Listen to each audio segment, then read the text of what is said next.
आनंद लो प्रतिदिन के जीवन का में हमारे साथ जुड़ने के लिए आपका धन्यवाद।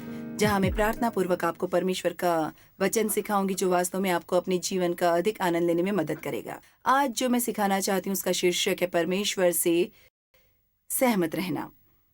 हम सभी परमेश्वर के साथ चलना चाहते हैं। मुझे यकीन है कि आपने ये वाक्यांश परमेश्वर के साथ चलना सुना होगा। कभी कभी हम लोगों से कहते हैं परमेश्वर के साथ आपका चलना कैसा चल रहा है। और आमोस 3:3 में बाइबल कहती है यदि दो मनुष्य परस्पर सहमत न हों तो क्या वे एक संग चल सकेंगे।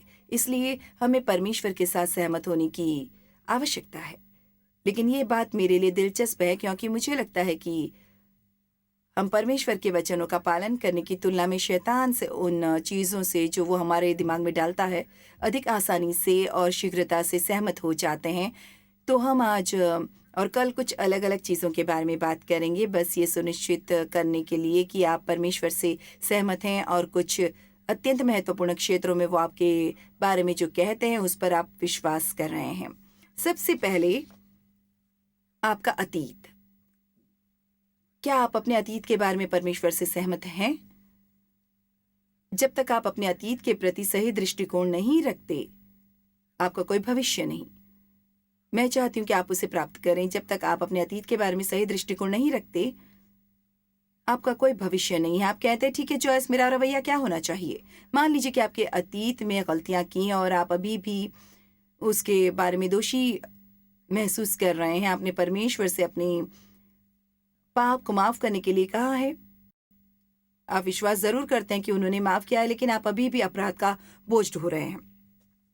खैर, आपको जिस बात पर विश्वास करना चाहिए वो ये है, ठीक है मैंने गलतियां की और मुझे खेद है कि मैंने ऐसा किया, लेकिन मैं उन गलतियों से सीखूंगी।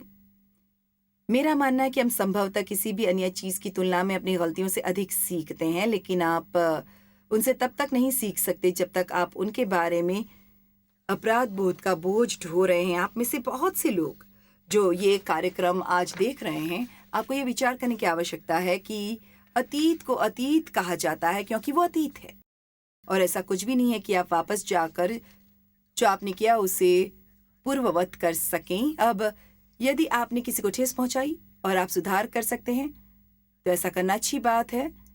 निश्चित रूप से आपको किसी भी पाप का पश्चाताप करने की आवश्यकता है।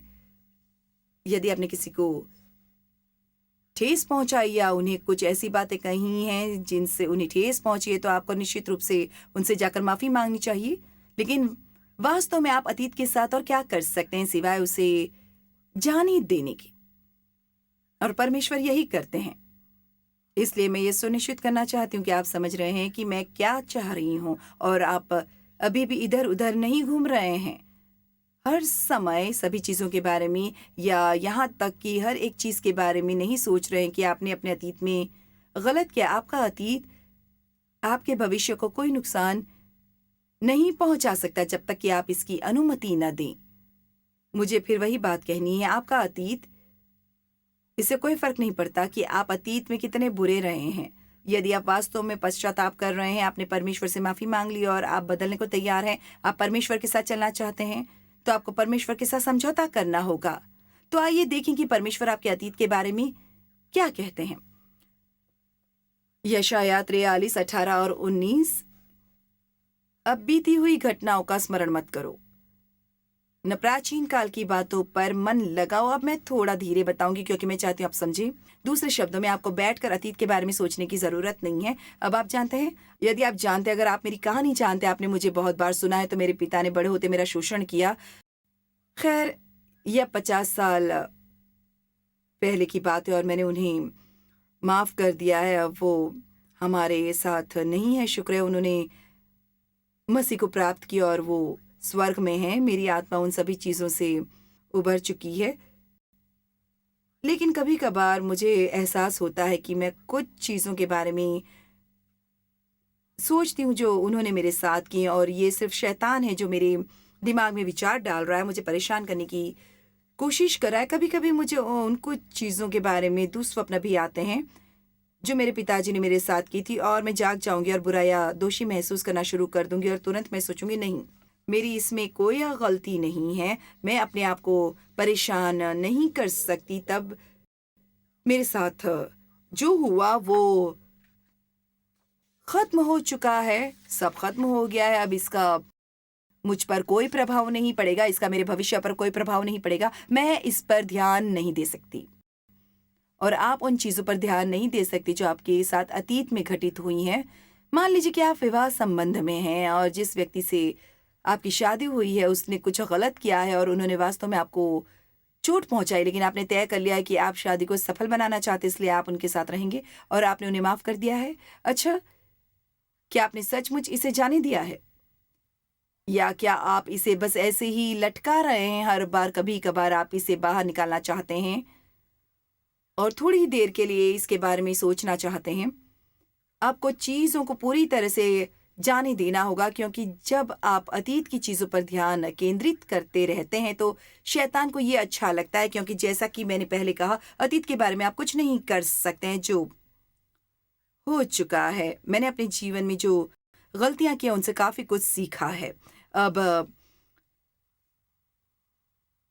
अब बीती हुई घटनाओं का स्मरण मत करो, न प्राचीन काल की बातों पर मन लगाओ। देखो, मैं एक नई बात करता हूँ और मैं चाहती हूँ आप इससे कुछ प्राप्त करें। ये आज परमेश्वर से आपका वचन है। वो कहते, देखो मैं एक नई बात करता हूँ। आप कहते, ठीक है, मुझे कुछ नहीं भी नहीं दिखाई दे रहा है, मुझे कुछ भी महसूस नहीं हो रहा है। खैर, परमेश्वर आपसे कुछ देखने या कुछ महसूस करने के लिए नहीं कह रहे, वो आपसे अपने शब्दों पर विश्वास करने के लिए कह रहे हैं। और मुझे विश्वास है कि परमेश्वर मेरे लिए नई चीज़ें तैयार कर रहे हैं। मैं नहीं जानती कि वे क्या हैं, लेकिन वो मुझे ये विश्वास करने के लिए प्रेरित करता है कि मेरे जीवन में चीज़ें हमेशा थोड़ी बेहतर हों। देखो, मैं एक नई बात करता हूँ, वो अभी प्रकट होंगी। क्या तुम उससे अनजान रहोगे? मैं जंगल में एक मार्ग बनाऊंगा और निर्जल देश में नदियाँ बहाऊंगा। ठीक है, शायद अभी आपके जीवन में एक बड़ी गड़बड़ी हुई है। मेरा मतलब है बहुत बड़ी गड़बड़ी। वित्तीय गड़बड़ी, वैवाहिक गड़बड़ी, अपने बच्चों के साथ गड़बड़ी, अपनी नौकरी पर गड़बड़ी। ये बस आपका जीवन ही एक बड़ी गड़बड़ी है और आप निश्चित रूप से कहेंगे, जॉयस, मैं जंगल में हूँ। ठीक है, परमेश्वर आज आपसे कह रहे हैं, मैं जंगल में एक मार्ग बनाऊंगा। इसे प्राप्त करें। परमेश्वर आपके जंगल में मार्ग बनाने और आपके लिए उस गंदगी से बाहर निकलने और कुछ बिल्कुल नया करने में सक्षम है। यशायाह 42:9। देखो, पहली बातें तो हो चुकी हैं। अब मैं नई बातें बताता हूँ, मुझे ये पसंद है। अब ये सुनिए, उनके होने से पहले मैं तुमको सुनाता हूँ बहुत खूब, इसलिए इससे पहले कि आप उन्हें देखें, इससे पहले कि वे घटित हों, परमेश्वर अपने शब्दों में वादे लिखते हैं। वाह! ये बहुत ही आप कुछ देख सकते हैं। परमेश्वर उससे पहले ही लिख चुके हैं। अब विश्वास आशा की हुई वस्तुओं का निश्चय और अनदेखी वस्तुओं का प्रमाण है। मैं इसे फिर से कहूंगी। देखिए, अब विश्वास आशा की हुई वस्तुओं का निश्चय और अनदेखी वस्तुओं का प्रमाण है। अब रोमियो 4:17 में ये कहा गया है कि हम एक ऐसे परमेश्वर की सेवा करते हैं जो मरे हुओं को जिलाता और जो बातें है ही नहीं उनका नाम ऐसा लेता कि मानो वे हैं। अब ये हमारे लिए बहुत अजीब बातें हैं। हम हमेशा इस बारे में बात करना चाहते हैं कि हम क्या देखते हैं और क्या महसूस करते हैं, क्योंकि एक आध्यात्मिक वास्तविकता है जो वास्तव में इस प्राकृतिक वास्तविकता से भी अधिक मजबूत है। हम दो दुनिया में रहते हैं। हम इस धरती पर अपने पैर जमा कर रहते हैं, लेकिन हम मसीह यीशु के साथ स्वर्गीय स्थानों पर भी बैठे हैं। मैं पूरे दिल से विश्वास करती हूँ कि आज इस कमरे में देवदूत हैं जो मैं क्या कर रही हूँ उस पर नजर रख रहे हैं, मेरी मदद कर रहे हैं, मेरी रक्षा कर रहे हैं। मैं उन्हें नहीं देख सकती, लेकिन मुझे विश्वास है कि वे यही हैं। आप कहते हैं, ठीक है जॉयस, आप इस बात पर विश्वास क्यों करती हैं? क्योंकि परमेश्वर का वचन ये कहता है। और जब तक आप परमेश्वर के वचनों पर विश्वास करने का मन नहीं बना लेते, चाहे आप कैसा भी महसूस करें या कुछ भी सोचें, आप कभी भी रोजमर्रा की जिंदगी का आनंद नहीं ले पाएंगे। आप फिर से जन्म ले सकते हैं, आप मसीह को अपने उद्धारकर्ता के रूप में प्राप्त कर सकते हैं और आप मरने पर स्वर्ग जा सकते हैं, लेकिन आप अभी भी पूरी तरह से दयनीय जीवन जी रहे हैं और ये वो नहीं है जो परमेश्वर ने आपके लिए रखा है। यही वो मार्ग है जिस पर मैं चल रही थी जब परमेश्वर ने इस तथ्य के प्रति मेरी आंखें खोलनी शुरू की कि वो मैं इसलिए आया कि वे जीवन पाएं और बहुतायत से पाएं, लेकिन मेरी बात माने तो हम एक लड़ाई में, हम एक युद्ध में हैं। सचेत हो और जागते रहो, क्योंकि तुम्हारा विरोधी शैतान गरजने वाले सिंह की नाई इस खोज में रहता है कि किसको फाड़ खाए। लेकिन ये जरूरी नहीं है कि वो आप ही हो, लेकिन यदि आप उसके सामने खड़े नहीं होते तो ये आप ही हो सकते हैं। आपको उसके सामने खड़ा होना होगा और उससे कहना होगा, नहीं, ये शब्द है। अब मेरे कहने का कारण, मुझे लगता है कभी कभी हम परमेश्वर जो कहते हैं उसकी तुलना में शैतान जो कहता है उस पर अधिक आसानी से विश्वास कर लेते हैं। मान लीजिए कि आपके मन में एक विचार आता है, मैं जानता हूं, मैं मूर्ख हूं। अगर कोई व्यक्ति शब्द को नहीं जानता है और वे शब्द के अनुसार नहीं जी रहा है, अगली बात जो उसके मुंह से निकलेगी कि वो होगी, मैं मूर्ख हूं। तो शैतान अभी सिर्फ मजे ले रहा है, क्योंकि उसने आपके झूठ को सुना है और आपने न केवल उस पर विश्वास किया बल्कि आपने उसे वायुमंडल में बोला है, उसे ऐसा करने के लिए सामग्री दी है। लेकिन यदि आप बाइबल जानते हैं और आप जानते हैं कि परमेश्वर आपको किस प्रकार जीना या जीते देखना चाहते हैं, और फिर आप ये विचार सोचते मैं मूर्ख हूं, तो आपके मुंह से निकलेगा, हम में मसीह का मन है। 1 कुरिन्थियों 2:16 के अनुसार आपके पास मसीह का मन है। इसलिए आपको शैतान के झूठ को पहचानना शुरू करना होगा और उन्हें निगलना नहीं होगा। मुझे आश्चर्य है, मुझे बस आश्चर्य है कि आप अभी कितने झूठों पर विश्वास कर रहे हैं, या शायद मैं अब भी कितनों पर विश्वास करता हूं। मैं 45 वर्षों से इस शब्द की गंभीर विद्यार्थी रही हूं, लेकिन संभवतः अभी भी शैतान द्वारा मुझसे कहा गया झूठ है जो मेरे जीवन में अभी तक उजागर नहीं हुआ है। यही कारण है कि हमारे लिए ये बहुत महत्वपूर्ण है कि हम केवल बाध्यतावश बाइबल न पढ़ें, बल्कि उसमें जो कहा गया है उस पर विश्वास करें। यशायाह 43:25 आप देख सकते हैं यहाँ पर।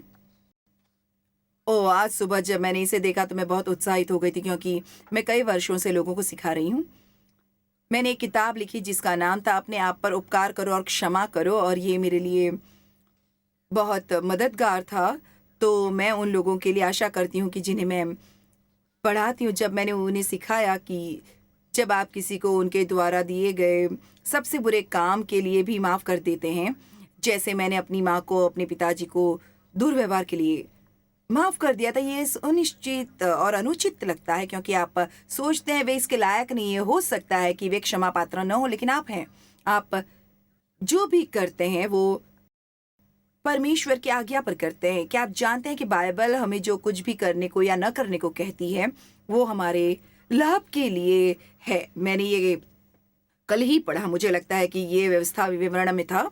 वो कहता है, और यहोवा की जो जो आज्ञा और विधि में आज तुझे सुनाता हूं उनको ग्रहण करे, जिससे तेरा भला हो। इसलिए जब हम शब्दों में ऐसी चीजें देखते हैं जिन्हें करना हमारे लिए कठिन है, तो परमेश्वर हमें केवल उन्हें करने के लिए कह रहे हैं, क्योंकि वो हमें किसी चीज से मुक्त करना चाहते हैं। और इसलिए मैं ये सिखा रही हूँ, स्वयं पर उपकार करो और क्षमा करो। यशायाह 43:25 मैं वही हूँ जो अपने नाम के निमित्त तेरे अपराधों को मिटा देता हूँ और तेरे पापों को स्मरण न करूंगा। अब मैंने संभवतः वो ग्रंथ अपने जीवन में शायद कुछ और बार पढ़ा है, मैं नहीं जानती क्यों, लेकिन किसी कारणवश मैंने कभी उस हिस्से को नहीं देखा कि वह ऐसा अपने स्वार्थ के लिए करते हैं।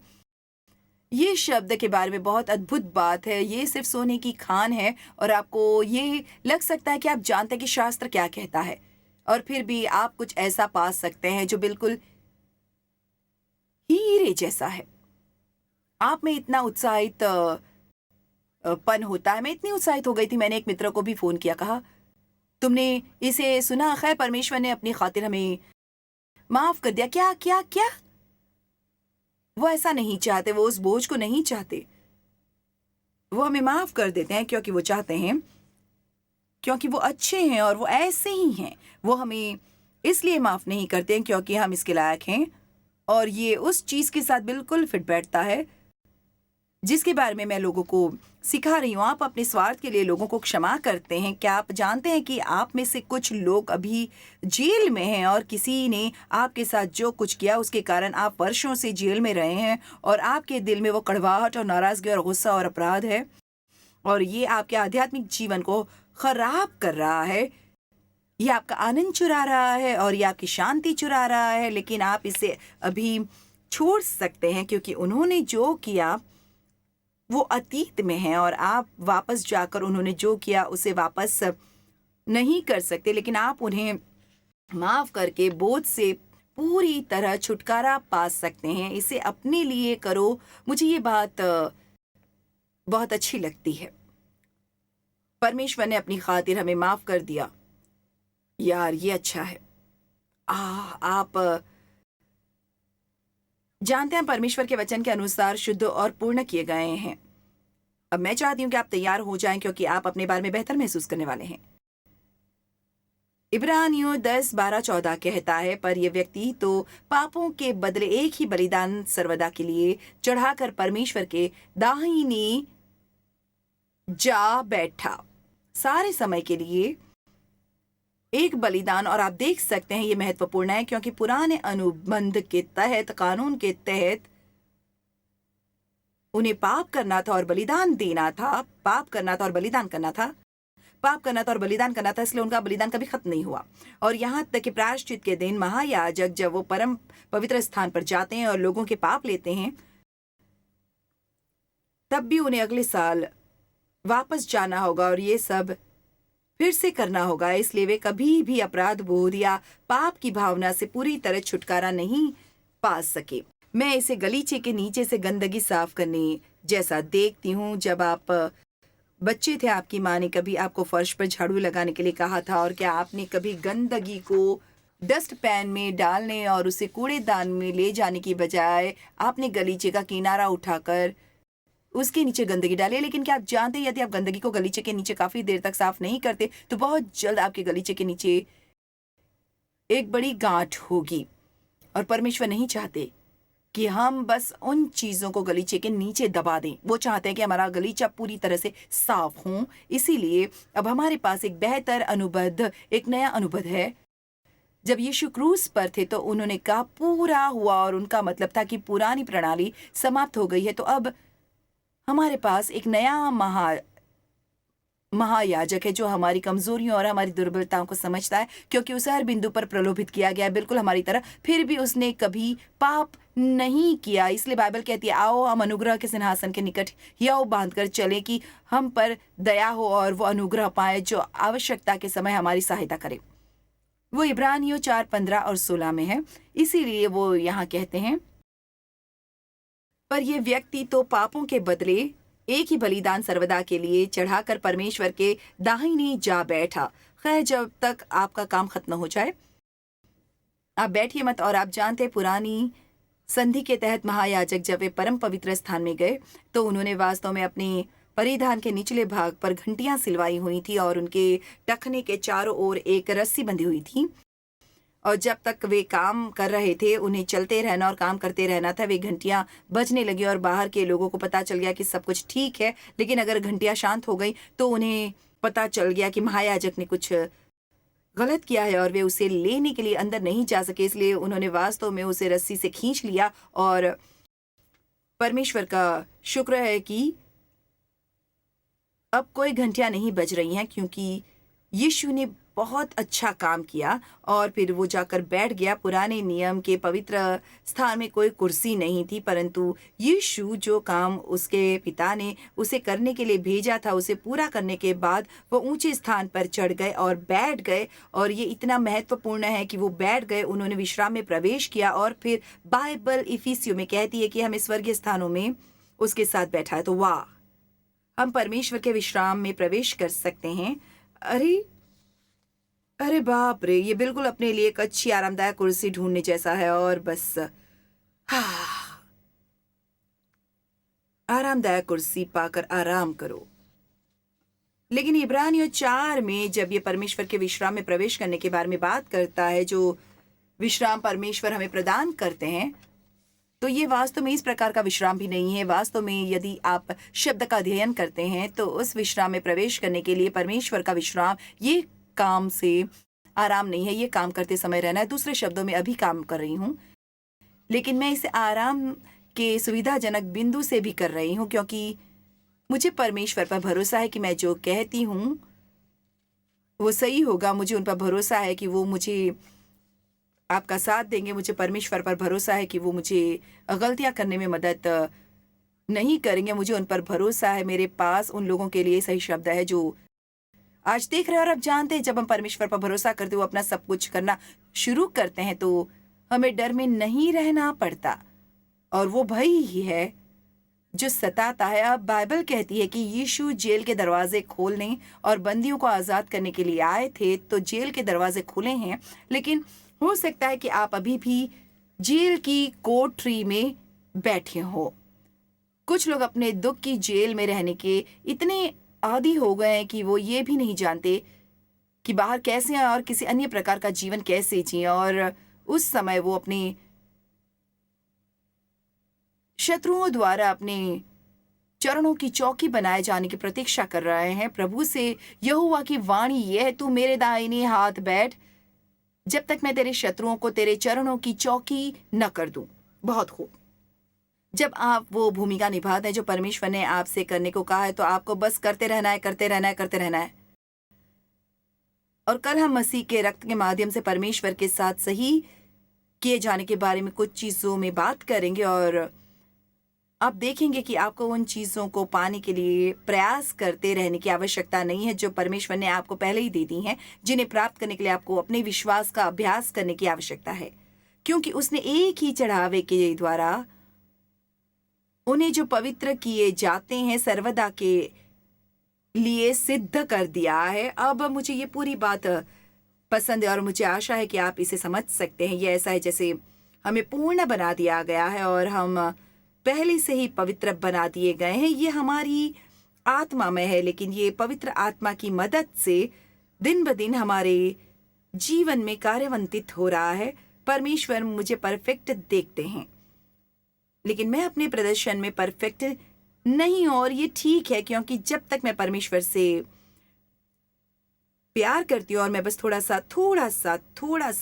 थोड़ा सा बढ़ाती रहती हूँ, जब दूर ही बचती और यीशु हमें लेने के लिए वापस आते हैं, तब भी मेरे अंदर जो कुछ भी करने की ज़रूरत है वो किया जाएगा। वो इसे ख़त्म करेंगे, बाइबल कहती है। और ये क्षण भर में पलक मारते ही पिछली दूरी फूंकते ही होगा। वो कल्पना करें कि वो कितना गौरवशाली दिन होगा। आप जानते हैं, आपको वास्तव में अपने सभी कर्मचारियों के साथ संघर्ष करके और खुद से नफरत करने की ज़रूरत नहीं है। कमजोरी और दुष्टता में बहुत बड़ा अंतर है। हमें कमजोरियां हैं, लेकिन हम दुष्ट बिल्कुल भी नहीं है। मैं दुष्ट नहीं हूं, लेकिन मुझसे गलतियां हो जाती हैं और मैं नहीं मानती कि आप दुष्ट हो। यदि आप आज ये कार्यक्रम देख रहे हैं तो मुझे नहीं लगता कि आप एक दुष्ट व्यक्ति हैं। यदि आप होते तो आपने इसे पहले ही बंद कर दिया होता, क्योंकि मैं वास्तव में आपको गुस्सा दिला रही होती। और मैं चाहती हूँ कि आप आज ये समझ ले, परमेश्वर आपके लिए एक रास्ता बना रहे हैं। आपके अतीत से उसे कुछ लेना देना नहीं। रोमियो 8:1 कहता है, सो अब जो मसीह यीशु में है उस पर दंड की आज्ञा नहीं। यीशु ने जो किया उसके कारण एक बार जब आप अपने पाप का पश्चाताप कर लेते हैं तो आपको दोषी महसूस करने की आवश्यकता नहीं रह जाती है। और यदि आप दोषी महसूस करते हैं तो आप जो कर रहे हैं वो ये है कि आप बुरा महसूस करके अपने पाप का भुगतान करने का प्रयास कर रहे हैं। और आप उस चीज के लिए भुगतान करने का प्रयास कर रहे हैं जिसके लिए यीशु पहले ही भुगतान कर चुके हैं। और एक बार मेरे दिल में ये बात आई, जॉयस, इसका भुगतान पहले ही किया जा चुका है, मुझे आपकी मदद की जरूरत नहीं। इसलिए हमें ये विश्वास करने की आवश्यकता नहीं है कि यीशु ने एक उत्तम और पूर्ण कार्य किया। इब्रानियों 10:17-18 फिर वो ये कहता है कि यहाँ ये फिर से आता है, मैं उनके पापों को और उनके अधर्म के कामों को फिर कभी स्मरण न करूंगा। इसलिए जब आप परमेश्वर के पास जाते रहते हैं और उनसे उन चीज़ों के बारे में बात करते हैं जो आपने अतीत में गलत किए हैं और जिसके लिए आप पहले से ही पश्चाताप कर चुके हैं, तो ये ऐसा है जैसे आप उनसे उन चीज़ों के बारे में बात करने के लिए कह रहे हैं जो उन्हें याद भी नहीं। बाइबल ये कहती है, और जब इनकी क्षमा हो गई है तो फिर पाप का बलिदान नहीं रहा। क्या ये अद्भुत नहीं है? ये न केवल हमारे पापों को क्षमा करते हैं, बल्कि ये इधर उधर बैठकर इस बारे में नहीं सोचते तुम अपने जीवन में बुरे रहे हो, मैं बहुत अच्छा हूँ और मैंने तुम्हें माफ कर दिया है, लेकिन तुम अभी भी मेरे आशीर्वाद के बाहरी किनारों पर जी रहे हो। क्योंकि तुमने वो ज़िंदगी नहीं जी है जो मैं चाहता हूँ कि तुम जियो। नहीं, उन्होंने आपको माफ़ कर दिया है और जहाँ इन्हें माफ़ कर दिया गया, पाप के लिए बलिदान अब आवश्यक नहीं है। क्या आप जानते हैं कि बहुत से लोग क्या करते हैं? वे अपनी खुशी का त्याग करते हैं। मैंने हर समय काम किया है क्योंकि मुझे अपने बारे में केवल तभी अच्छा महसूस हुआ जब मैं काम कर रही थी। अब आप जानते हैं कि ये सब आपके दिमाग और आपके विचारों से जुड़ा है। इसलिए बाइबल कहती है कि तुम्हारी बुद्धि के नए हो जाओ।